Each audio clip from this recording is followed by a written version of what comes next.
미국이 우리 시간으로 어젯밤 11시부터 호르무즈 봉쇄에 나섰다고 밝혔습니다. 이란이 군사적 대응을 넘어 홍해로의 확정 가능성까지 시사하면서 호르무즈 해협의 긴장감은 최고조에 달하고 있는데요. 관련 목소리부터 듣고 오시죠. Has the blockade started, sir? Yeah, started 10 o'clock. We can't let a country blackmail or extort the world, because that's what they're doing. They're really blackmailing the world. We're not going to let that happen. اعمال محدودیت آمریکای جنایتکار بر حرکت عبور و مرور دریایی شناورها در آبهای بین المللی اقدامی غیرقانونی و مصداق دزدی دریایی است. نیروهای مسلح جمهوری اسلامی ایران با صراحت و قاطعیت اعلام می‌کنند امنیت بنادر در خلیج فارس و دریای عمان یا برای همه است یا برای هیچ کس. اگر امنیت بنادر جمهوری اسلامی ایران در آبهای خلیج فارس و دریای عمان تهدید شود، هیچ بندری در خلیج فارس و دریای عمان در امان نخواهد بود. 네, 군사적 긴장감은 계속되고 있습니다. 지금 트럼프 대통령도 마약 운반선 격침하듯이 제거할 것이다 이렇게 또 엄포를 놓기도 했는데 이러한 군사적 긴장감, 실제로 군사적인 충돌로 번질 가능성에 대해서는 좀 어떻게 분석하십니까? 트럼프 대통령의 말대로라면 이거 베네수엘라에서 했던 그런 방식대로 이제 마약 운반선이라고 이제 격침한다 이렇게 했는데 이거 상당히 좀 생각해볼 문제가 있습니다. 왜냐하면 지금 이제 휴전 기간이지 않습니까? 그리고 이것에 대해서 우선 이란이 먼저 호르무즈 해협 지금 현재 이렇게 위기를 조성하고 있는 잘못된 부분이기도 한데 지금 트럼프 대통령이 어떻게 보면 호르무즈 해협 밖에서 지금 재봉쇄하는 이것도 과연 국제법적으로 맞는가 이제 논란이 있을 수 있겠는데요. 저는 이제 상당히 좀 우려하는 부분 중에 하나가 얼마 전에 미국 구축함이 호르무즈 해협을 통과하면서 이란이 이제 경고를 했습니다만 통과갔다는 얘기가 있죠. 그때 이란도 이것은 이제 휴전 기간 때문에 좀 참은 면도 있죠. 어떻게 상당히 자존심 상하는 일이긴 했습니다만, 근데 저도 이란이 이럴 거면 좀 미국을 또 오히려 시험해볼 수도 있을 것 같습니다. 이를테면 이란에서 출발한 항구가 중국으로 간다고 했을 때 이 배를 어떻게 할 것인지 미국이 또 어떻게 보면 고민을 하지 않겠습니까? 네. 말대로라면 격침시킨다고 했는데요.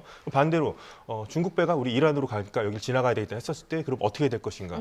이런 문제가 생길 수 있을 것 같습니다. 그러니까 이란도 똑같이 미국을 어떻게 시험에 들게 할 수도 있을 것 같은데 정말 이렇게 격침시키거나 할 경우에는 어떻게 문제가 상당히 심각해질 수 있겠죠. 예를 들어 중국 배라든가 러시아 배 이런 배를 견딜 경우에는 그래서 이거 생각보다 좀 생각보다 심각한 문제일 수 있다. 지금 공언은 이렇게 했습니다만 과연 격침으로 갈지 트럼프 대통령 말은 내일까지 또 들어봐야 되겠습니다만은 정말 이렇게 격침으로 할 가능성을 내비쳤다는 것에 대해서는 좀 상당히 좀 우려를 하고 있습니다. 그래서 이란뿐만 아니라 다른 국가들 특히나 이제 중국이라든가 러시아 같은 강대국들을 상대로 미국이 또 어떻게 나올 것인가 한번 좀 지켜볼 필요가 있을 것 같습니다. 네, 트럼프 대통령의 강수가 악수가 될 수도 있는 상황인데 지금 군함 15척 정도로 일단 막아보겠다 이런 거잖아요. 이 규모 자체가 현실적으로 가능한 건지 그리고 이 작전 자체의 난이도가 굉장히 까다롭다고 이야기가 나오거든요.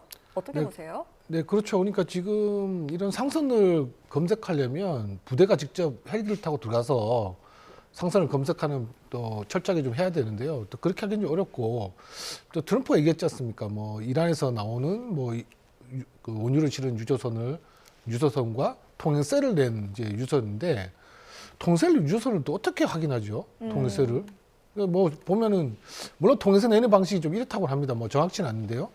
통행세를 보면은 그 중계상이 있습니다. 예. 중계상이 이란 혁명 수비대에 그 함정에 대한 상세에 대한 정보를 주면 이란 혁명 수비대 검토를 한 뒤에 통일을 한다고 하는데 그런 통행세를 이제 중계상을 통해서 확인을 좀 할 수는 없잖아요. 예.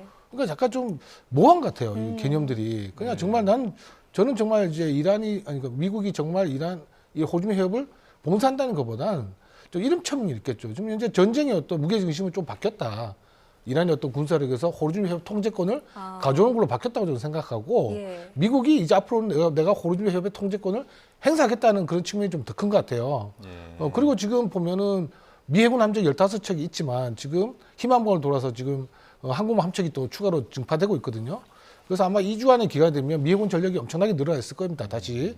그러면 이제 트럼프가 연대로 협상 안 되면 제한적 지상전이 또 벌어질 수 있을 가능성도 상당히 높죠. 예. 애초에 지금 호르무즈 해협으로 최초의 두 척 미군 해군 군함이 두 척 들어갔을 때 기뢰 제거 작업한다는 거 아니었습니까? 기뢰 제거 작업에 대한 지금 미군 해군의 그 기뢰 제거 능력에 대해서는 어떻게 판단하십니까? 기뢰 제거는요. 저희가 좀 이제 군사적으로 좀 미군은 이제 기뢰를 이제 소해함으로 이제 제거를 안 합니다. 그러니까 과거에 보면 연안 전투함이라고 하는 함정이 우리가 뭐 기뢰를 제거하는 함정으로 알려져 있는데 이 함정이 그 호르무즈 해협에서 철수한 적이 있었어요. 예. 근데 그걸 가지고 미국 기뢰를 제거를 포기했나 그건 아니고요. 예. 기뢰를 제거하는 장비들을 싣고 가면 됩니다.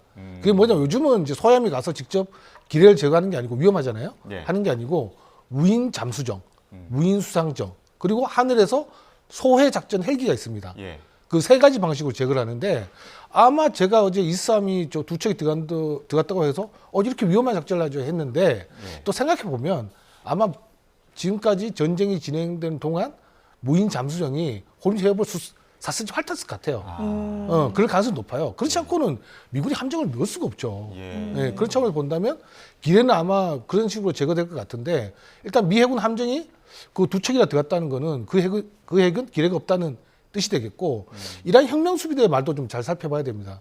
우리는 기뢰를 무차별 살포해서 어디인지 모른다고 했잖아요. 예.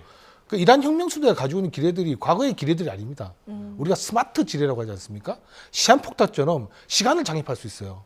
왜냐하면 그 뭐 과거에 이제 김동현 교수님도 말씀을 잘 주셨는데 호르무즈 해협 봉쇄는 이란의 최후의 뭐 수단이라고 하지 않습니까? 예. 거기다가 혁명수비대가 무차별적으로 이게 기뢰를 살포했다는 건 좀 이해가 안 되지 않습니까? 예. 그리고 보면 스마트 지뢰들이 있습니다. 그 지뢰 뭐냐면 시간을 이제 장입해 놓으면 시간을 입력해 놓으면 내가 한 달 작전하겠다, 반년 작전하겠다면 그 시간이 이르면 기뢰가 안에 물이 들어오고 물속에 깔아앉으면서 폭발도 하지 않고 사용 불능화가 되는 기회들입니다. 그래서 뭐 이란의 주장이 우리가 뭐 무차별적으로 살포해서 위치도 몰라 하는 거는 아마 그 블러핑 가능성이 높은 거죠. 네.